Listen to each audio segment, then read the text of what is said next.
Pozdravljeni v pregledniku televizije Maribor.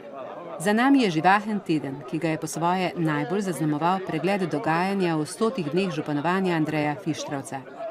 Vrstile so se tiskovne konference, mi pa smo pogledali, kako se je začelo.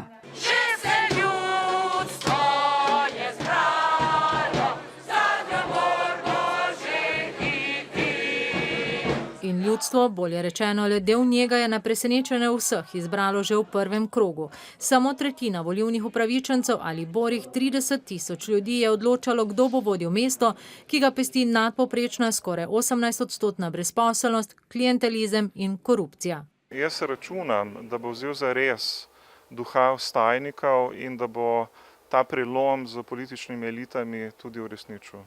Čudežev ne moremo pričakovati, zato ker seveda situacija je zelo zapletena. Najprej seveda revizija poslovanja, izbrati bo moral kompetentne sodelavce. 56-letni sociolog, ki doslej vidno v politiki ni bil angažiran, je bil pa mlad pionirček, spogledoval se je s komunistično partijo, Mariborčanom pa je znan obraz predvsem iz univerzitetnih klopi Filozofske fakultete. Slednjo je moral zapustiti pod težo očitkov, da ne izpolnjuje habilitacijskih pogojev. V ospredje javnosti je stopil predvsem v zadnjih mesecih lanskega leta, ko so v Mariboru izbruhnili množični protesti. Vsi ti, ki so kradli, imajo imena in priimke. Dan D bo, ko bo mestni svet ko bo odstopili mestni svetniki. Mestni svet pa očitno kljub volitvam ostaja v enako močni strankarski sestavi.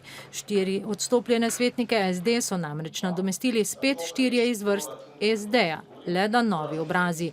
Dr. Fištravec tako vodi mestni svet brez enega samega strankarskega podpornika. Ne more računati na varno zaletje koalicije, ki bi pač pokrila kakršenkoli predlog, se ga kdo spomni in bi vse šlo skozi. Takšen pa je bil nasvet bivšega župana, ki prav tako v svojem drugem mandatu ni imel večine v mestnem svetu. Odstavljeni župan Franc Kangler pa je ob začetku mandata Andreja Fištravca želel, da bi prvi mož občine imel predvsem odnos do zaposlenih. Ki ne bo revanšist, ki ne bo širil raznih neumnosti o hobotnicah. Časa za dokazovanje, predvsem pa reševanje vseh težav pa Fištravec ne bo imel v izobilju. Že naslednjo jesen bodo volivci presojali na rednih lokalnih volitvah. Župan Andrej Fištravec danes meni, da je v tako kratkem času napravil veliko. Izklopil je sporne radarje in odpravil sistematizacijo delovnih mest. V mestnem svetu stavi na razum, kritike pa sprejema kot sestavni del županovanja. Izjavljam, da bom ravnal po Ustavi Republike Slovenije, zakonih in statutu mestne občine Maribor, ter da bom vestno in odgovorno opravljal svojo dolžnost. Takole dr. Andrej Fištravec pred natanko 100 dnevi prisegel kot novi mariborski župan. Z obljubo, da bo močno zarezal lovke Kanglerjeve hobotnice, je prepričal na volitvah, a si kmalu zamenjavami v nadzornih svetih javnih podjetij nakopal tudi zamere. Bolj ali manj smo imeli do zdaj samo vprašanje zamenjave ljudi na posameznih odgovornih funkcijah, kar z drugimi besedami kaže po Kanglerju Kanglere. Vstajniki so z njim zadovoljni zaradi odkrivanja okostnjakov v marah nekdanjega župana. Po drugi strani pa je od 10 zahtev, ki so jih nam naslovili maja, pogojno izpolnil le 4. Zdi se, da se na eni strani oddaljuje od vstajništva, na drugi strani od nekega sodelovanja z mestnim svetom, ki ga je napovedal, in pričakujemo neke nove lokalne politike, predvsem na gospodarskem področju. Tu smo pričakovali več. A Fištravec danes napove dvig konkurenčnosti gospodarstva in okrepljeno črpanje evropskih sredstev, ki naj bi kmalu prinesla kar 300 novih delovnih mest. So posamezni poslovni projekti tujih pa domačih investitorjev, ki želijo pač ta delovna mesta Maribora ustvariti. Mi gremo maksimalno nasproti z pomoči pri nakupu zemljišča oziroma pri pridobitvi zemljišča, pri zagotavljanju subvencij za nova delovna mesta. Pohvali se še z odklopom radarjev in ustavitvijo sistemizacije delovnih mest, ter še enkrat napove odločen boj z Kanglerjevo hobotnico, a z demokratičnimi sredstvi. V občini Videm pri Ptuju v Halozah so pripravili okroglo mizo, na kateri so govorili o možnostih in priložnostih razvoja Haloz. Srečanje je bila priložnost, da so se kmetje pogovorili z ministrom Židanom in mu predstavili probleme, s katerimi se srečujejo. Kmetje v Halozah so se začeli povezovati. Povezanim gre bolje, saj prodajo vse, kar pridelajo, pravijo. Nas je 5 vinogradnikov, pa to pomeni vse skupaj en plus. Smo večji, si lahko preskočimo na pomoč. Sigurno kakovost nad količino, to dejansko edino vrhunske produkte za višjo ceno bo obstali na trgu. Dejansko nemogoče konkurirati vinarskemu trgu pač iz ravninskega dela in pa z drugih držav. Težave v Halozah so specifične. Ne le težka, velikokrat le ročna obdelava zemlje, iz odročnega območja odhajajo mladi, obdelovalna zemlja se zato zarašča. Tudi socialne razmere so težke, so vnovič opozorili ministra Židana in mu predlagali, naj vladajoči razmislijo o posebnem zakonu o razvoju Haloz.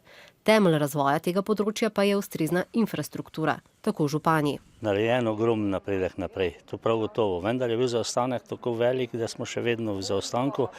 Računamo, da je možnost, da se prebijemo naprej, vendar obeti, ki pač kaže v boljši perspektivi, ker nekako infrastruktura več ne bi bila možnost, nas seveda begajo.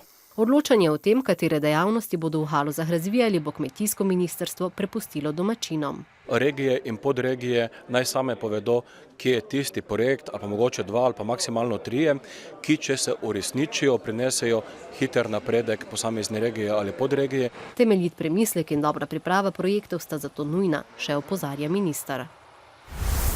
Eden od problemov, s katerimi se srečujejo na podeželju, so tudi neurejene ceste. Zato so vsakega kilometra novega asfalta veseli. V občini Žetale, kjer živi 1300 ljudi, so bili veseli tudi 6 kilometrov. Za njihovo obnovo so pridobili tudi evropska sredstva.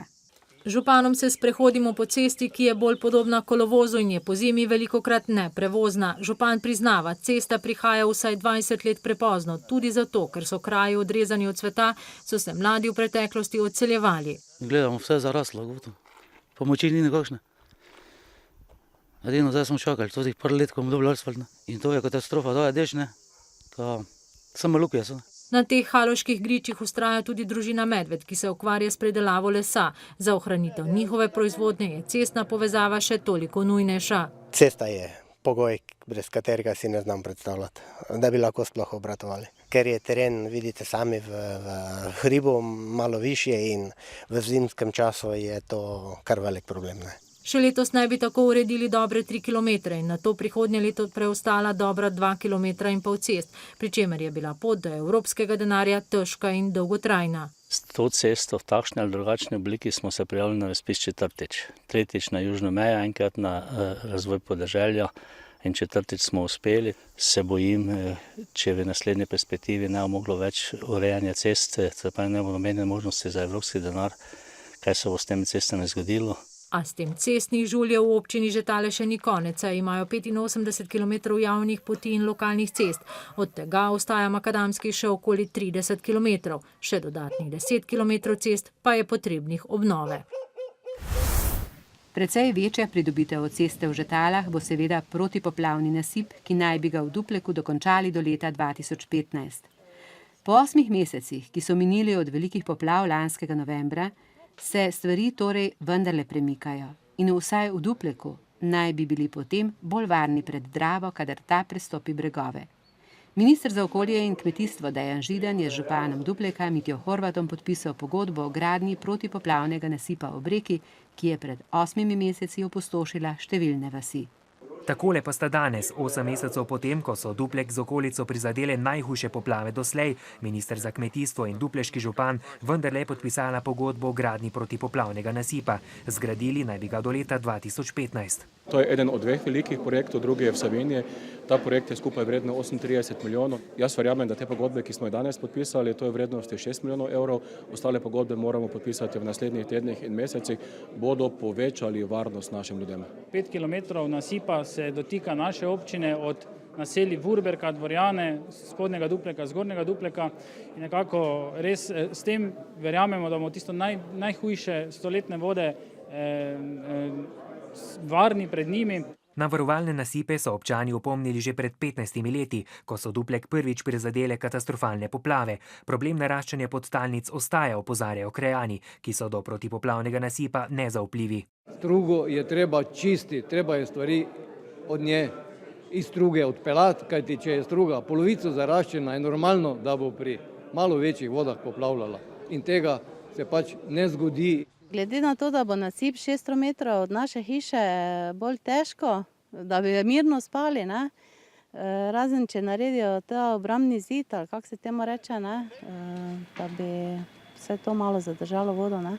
Da se v preteklih 20 letih premalo vlagalo v urejanje voda, priča podatek, da Bruselj Sloveniji grozi s kar 31 tožbami o skupni vrednosti okoli 100 milijonov evrov.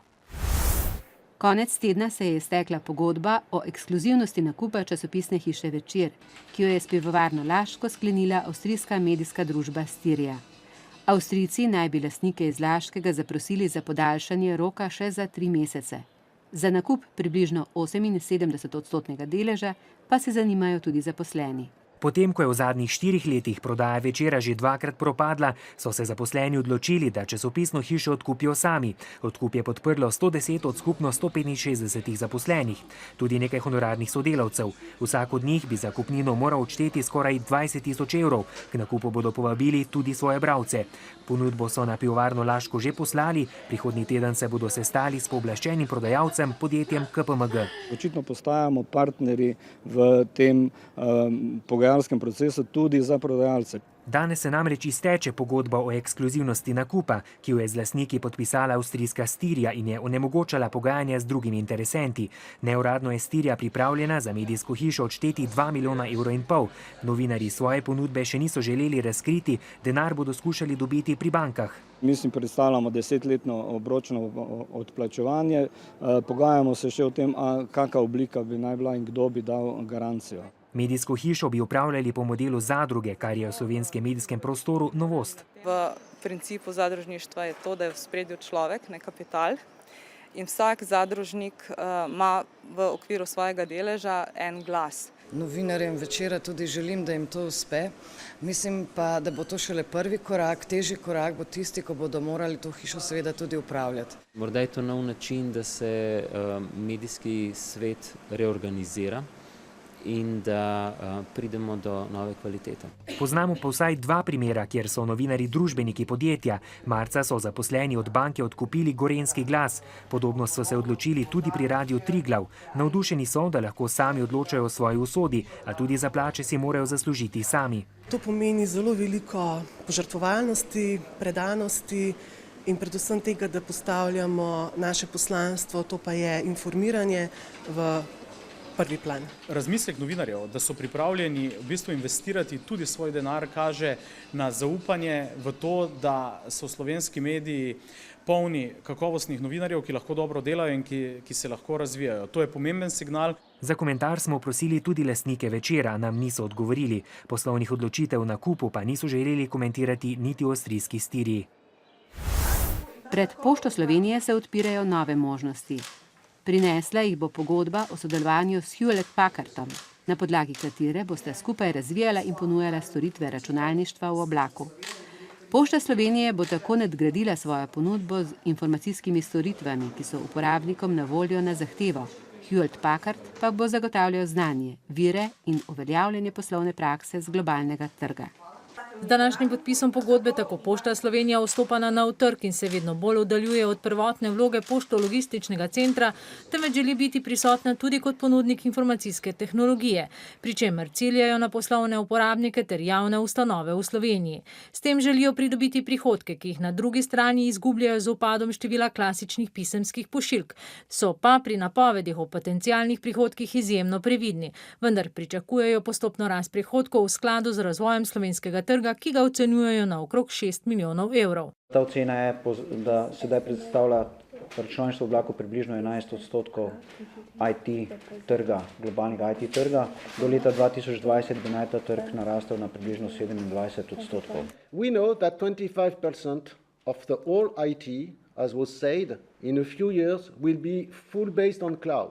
So either we do it now, we are the first with Posta, or we wait and we die. I don't want to die. Tako pa je bil jasen prvi mož korporacije, ki dodaja, da Pošta potrebuje uspeh, njihovo podjetje pa obstoj.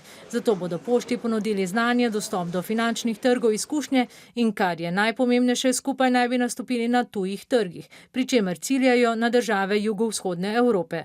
The good point is that today, and that's very important for all of you, today the only one in all these regions here, Posta.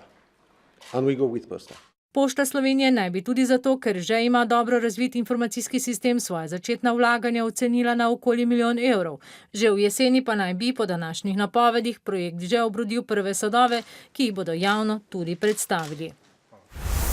Na skupščini Snage Maribor so predstavniki mariborske občine, ki je največja lastnica podjetja, zamenjali 4 člane v nadzornem svetu. Menjava nadzornikov pa je razburila predstavnike manjših občin, češ da pri tem niso imeli pravice soodločati. Predstavniki mariborske občine so današnjo skupščino začeli s spremembo dnevnega reda, na katerem se je znašla le menjava 4 nadzornikov. To je predstavnike 8 občin, ki obvladujejo 3% Snage, tako vznemirilo, da so skupščino po nekaj minutah protestno zapustili. Očitno so gospodje, ki prihajajo na skupščine, zgleda približno tako kot v enem dobrem kriminalnem filmu, v črnih oblekah prihajajo za kravatami, urejeni v nulo, glasovanje kot buldožer, in to je nov način sodelovanja uprave mestne občine Maribor. Točki obravnavi letnega poročila in delitve bilančnega dobička smo umaknili, ker z župani nista bili predhodno usklajeni, pojasnjujejo na mariborski občini. Njihovo odločitev, da so zapustili sejo, pravzaprav ne razumemo, saj smo umaknili točke prav zaradi njih, da bi se lahko skoordinirali župani med seboj glede teh točk. Nepripravljenost večinske lastnice javnih podjetij, da prisluhne manjšinskim, je že ustaljena praksa, pravijo župani, zato ne vidijo smisla, da bi se skupščin še udeleževali. Higienično bi bilo, da pač skupina občin, manjših, ki se prav tako znamo dogovoriti, imajo vsaj enega nadzornika in da pravzaprav sodelujemo pri nekako skupni politiki teh javnih podjetij, ki se tičejo vseh nas. Imenovanju Marka Šprincerja, Igorja Petelina, Borisa Šandorja in Rebeke Lukman Kovačič v nadzorni svet pa močno nasprotujejo tudi zaposleni. Pričakovati je namreč, da bodo novi nadzorniki zamenjali direktorja Ivana Hajnčka. Naredili smo tajne volitve o podpori direktorju, mislim, da je bila tam nekih 97% za, od 200 pa nekaj prisotnih je 197 glasovalo podporo direktorju. Jaz sem bil tudi osebno pri županu in smo to nesel in sem povedal, da ga podpiramo. Spomnimo, Hajnčka, ki je bil eden najtesnejših sodelavcev nekdanjega župana Kanglerja, je k odstopu že pred 2 mesecema pozval mariborski župan Andrej Fištravec. Končajmo s prijetnejšo zgodbo. Med otroki in starši bolj poznane in priljubljene počitniške dejavnosti pripravljajo pri Zvezi prijateljev mladine v Mariboru. Otrokom so tam na voljo različne ustvarjalne delavnice, vsak ponedeljek pa se odpravijo na potep, kjer spoznavajo živali. Otroke smo ujeli med božanjem kače, predtem so božali že kuščarja, veselili pa so se ogleda in dotikanja pajkov, želv, miši in drugih živali. Obiskali so namreč vivari na Mariborski fakulteti za naravoslovje. Nič ne bo, veš. Zelo dobro se počuti pri tebi. Kakšna vrsta je? Ameriški goš. Nevarna? Ne. Kako pa običajno reagirajo otroci, ko vidijo tole in živalco, ko pleza po vas? Odvisno, nekateri se bojijo, nekateri pa popolnoma navdušeni. Božali ste že kuščarja, zdaj le božate kačo. Je to fajn ali niti ne? Niti ne. Zdaj tega, ker tu lahko veliko doživim in se tudi veliko naučim o živalih in o tem. Danes bomo več kot 40 živali pobožali, jutri gremo na boks. Zveza prijateljev mladine ob ponedeljkih otroke popelje na izlete, kjer spoznavajo živali.